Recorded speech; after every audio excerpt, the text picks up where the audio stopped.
उसमें आप हिंदी विभाग को एक उच्चतम विद्यालय दिनों रात आगे। मैं 2-3 बातें और शेयर करता हूं आपसे।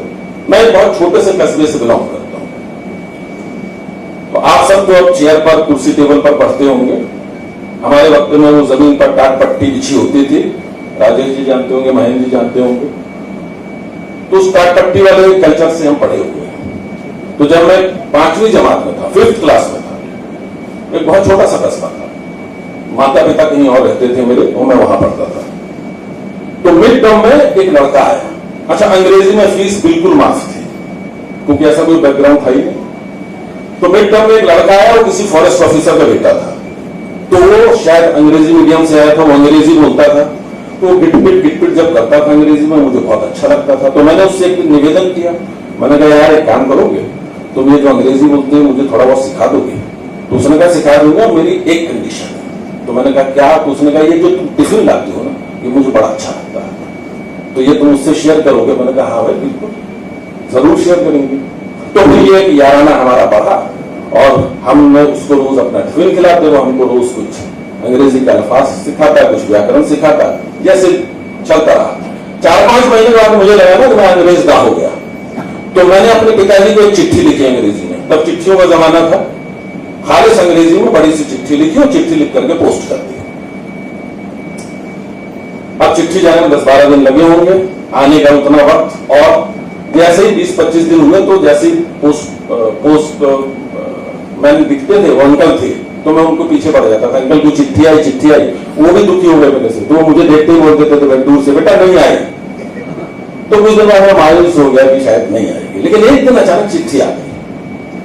जब चिट्ठी आई तो मैं बहुत उत्साहित था, बड़े धड़कते दिल से मैंने चिट्ठी को खोला। मुझे लगा शायद कुछ बड़ी शाबाशी होगी, और देखते ही मायूस हो गया कि उसमें ना मोर देन 90% जो थे लाल इंक से गोल गोल गोल गोल गोल गोल गोल गोल। तो बड़ा निराश हुआ। लेकिन उसमें नीचे मेरे पिताजी, वो प्रिंसिपल थे स्कूल में, उन्होंने कुछ लाइनें, कुछ पंक्तियां लिख करके भेजी। उन्होंने लिखा कि बेटा ये जो तुम प्रयास कर रहे हो, प्रयास कभी नहीं छोड़ना चाहिए, लड़ाई कभी नहीं छोड़नी चाहिए, अपनी कोशिश कभी नहीं छोड़नी चाहिए, प्रयत्न से कभी विमुख नहीं होना चाहिए। इस प्रयत्न को तुम चालू रखो, यकीनन एक दिन तुम वो कर पाओगे जो तुम करना चाहते हो। उन्होंने नीचे 4 पंक्तियां लिख करके भेजी, आपसे साझा करता हूं, शायद आपके भी काम आ जाए। उन 4 पंक्तियों ने मेरी जिंदगी की दिशा और दशा दोनों को बदलने में बहुत महत्वपूर्ण योगदान दिया। वो आपसे शेयर करता हूं आपकी नजर। उन्होंने लिखा, ऊंचाई छूने जिनके हाथ नहीं उठ सकते, ऊंचाई छूने जिनके हाथ नहीं उठ सकते, वो बौने भला कैसे ऊंचे उठ सकते हैं? जिनके जीवन की चादर मैली रही सदा, वो दाग दूसरों के कैसे धो सकते हैं?